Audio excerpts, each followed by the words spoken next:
Welcome back to the Brent Bruce Daily. Today is June the 30th, 2023. It is a big day. The personal consumption expenditures report did come out this morning. We need to take a look and see what is going on and how the home loan interest rates are responding to that. It is 4:08 p.m. Central Time on Friday. So the markets are closed for the day and for the week ahead of a holiday week here with the 4th of July coming. And we need to take a look and see where the markets ended again after the personal consumption expenditures report came out today for the month of May. So in June, it comes out for the month of May. We need to take a look and see how things are looking, what's going on with that, and where home loan interest rates are. So let's jump right in. Okay, so right here, the key Fed inflation measure shows the prices rose just 0.3% in May. Now, I always like to point this out, and we need to kind of understand because the wording is important to pay attention to. On the year, core personal consumption inflation increased 4.6%, though the headline number was up just 3.8. Okay, that's confusing. So the core inflation rate was up 4.6, but the headline was 3.8. So the headline number includes food and energy prices, and it always does. It does all the way through. So if food and energy prices drop, then the inflation rate of the headline reading can drop more than the core number because the core number is more steady because it does not include food or energy. And when I say energy, I mean gasoline, which is highly volatile, and food prices as well, we all know, had a big spike and then it has drifted a little bit down and stabilized, which allows the headline reading to be more volatile and move more quickly, which is why the Federal Reserve pays attention to the core reading often uh, because they feel like that's a little bit more steady and more realistic on how they can make their projections.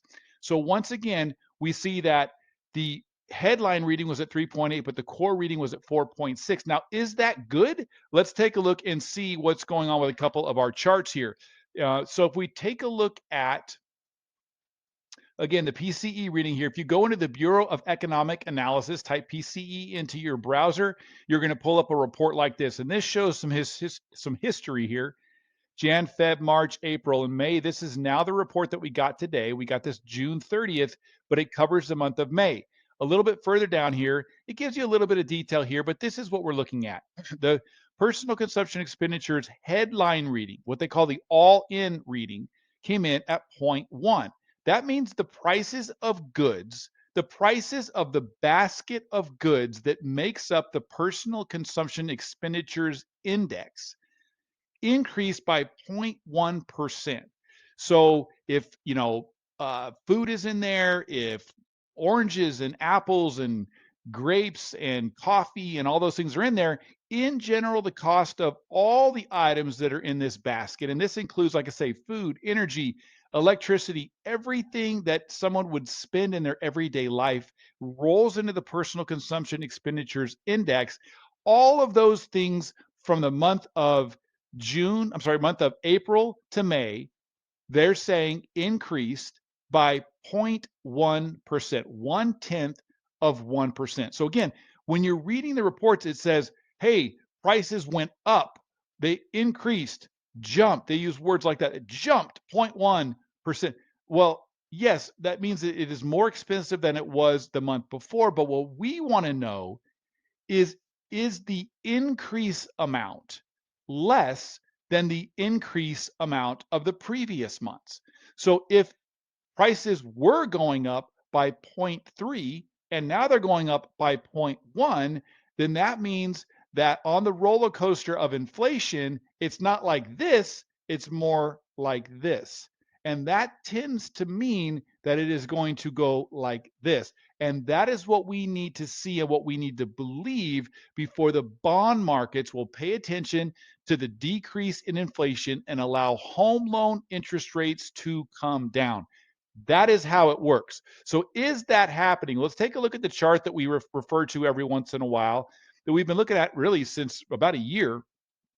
And it shows I input the month over month reading. So, again, this is for the core reading. The core reading was 0.3%. It wasn't 0.1. That was the headline reading. So, if we go back over to the reading right here, and it says spending rose just 0.1 for the month, below the 0.2 estimate. So again, the market's estimated a higher rate of inflation, and we came in at half.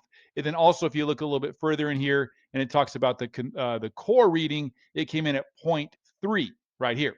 So let's jump back over to the chart that I look at here, putting 0.3 in for the month of May, kicking out May of 2022, which was right here. We get to kick this out because this is a 12-month rolling average. I'm sorry, it's a 12-month aggregate.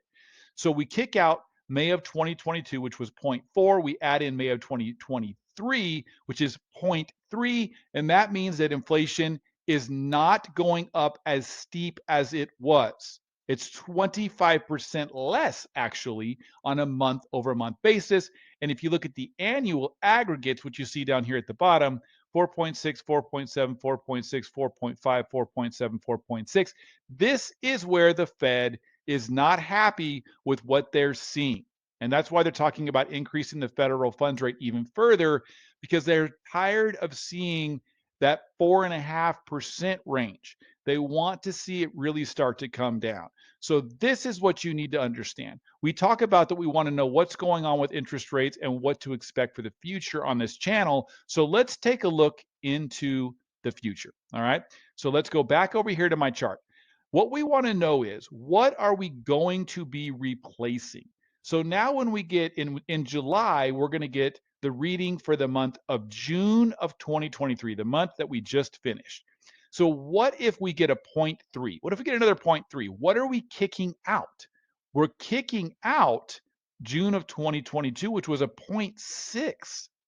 So if we get a 0.3, that means that month over month inflation is down 50%. Okay, so we have a very good opportunity to have a good reading in the month of June, which would allow us to see this number here. The number that the Fed is really worried about is this year over year core personal consumption expenditures that seems to be sticky. It's staying at that 4.5% range. Well, what if we go from a 0.6 in June to a 0.3 in June? That is now going to drop the year over year down to 4.3 from 4.6 because it's three tenths less. And then again, 0.3, 0.3. Look at, we have a 0.6. We have a 0.2 to replace in July. We have a 0.6 to replace in August. We have a 0.5 to replace in September. And then we have some 0.2s, which we're okay if we hit 0.2. If we stay at 0.2, if every month it's 0.2 month over month increase, that's a 2.4% annual, and everyone's going to be happy year over year. All right. So we have a couple of months coming in the month, especially of July, June, August, and September, that we could see some good months. And then we get to be left with July of 0.2, October of 0.2, November of 0.2. We have a great roadmap in front of us to see the total year over year number come down to where the Fed wants to see it in the next 3 or 4 months. And you see the proof. You see the numbers that I'm talking about right there. Now, once again, maybe for some reason, month over month, core PCE comes in at 0.6, 0.7, 0.8 and blows us out of the water. But I just don't see that, because do you see prices of goods these days going up, staying the same, or going down? I would say realistically, they're either staying the same or going down from what I am seeing, but we will see what the report says instead. Now, let's take a look here at what that is doing to our charts and home loan interest rates.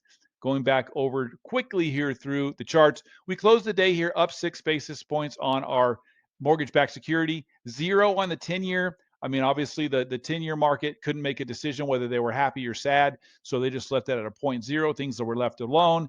A good day here on the market, up 6. Again, not a big move, but that's because while we had a good report on the month-over-month reading, it wasn't enough to really get that core annual year-over-year reading where the Fed wants to see it. People are talking about the Fed again increasing the federal funds rate by another quarter the next time that they meet. That seems to be like something that these numbers are supporting. We'll have to see how the next reports come out next month, the consumer price index, the producer price index, and especially the employment numbers, because the employment numbers have really been the fly in the ointment here when it comes to home loan interest rates. So now let's take a look and see where those home loan interest rates are. Pulling this up here, running our scenario, which is our Brent Bruce Daily Variable Qualified 30-year fixed conventional home loan.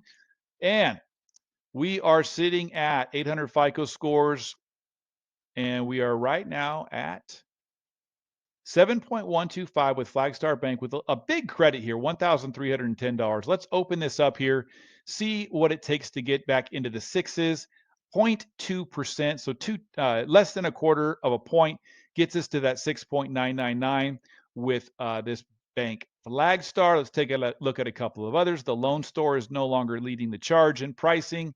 Again, just over a quarter of a point gets us to 6.875%. Take a look at what it takes to get to that 5.99 or 6.0 right now, just about 2.5 to get to that 6.0%. Let's take a look at our friends over here at United Wholesale. You can see that they're way down the list. The reason that they're down the list is because they're not trying to beat the market right now. They have enough volume. They know where they're at. They're slowing their volume a little bit. And when they want more volume and when they want to lead the charge again, they'll do it in a day. They'll get right back to the top. They used their pricing to monitor their volume as well. We had talked about that in previous meeting or previous videos here. So now let's take a look and see where we're at here. 6.999 is costing just over a quarter of a point. 5.999 costing again a little bit under 2.5. So pretty consistent on the pricing overall. Let's take a look quickly here at the parameters to make sure that we are in compliant. There they are. All right. So once again, it's important for you to understand what is coming. And when we see those readings here of 0.6, 0.5, 0.6 again, 0.5 in the coming months, that leaves a lot of room for not only our month over month numbers to show a lot of improvement, but our annual readings, our year over year readings as well on the personal consumption expenditures report. That is what is going on. Let me know what you think about this. If you have any questions, make sure that you like, subscribe, share, hit the notification bell on the top. Long video here, but good information as to what is really expected to come. We'll talk to you again soon. Have a great weekend. I will get back to you after the 4th of July holiday. You won't hear from me again probably until Wednesday. Have a safe 4th of July.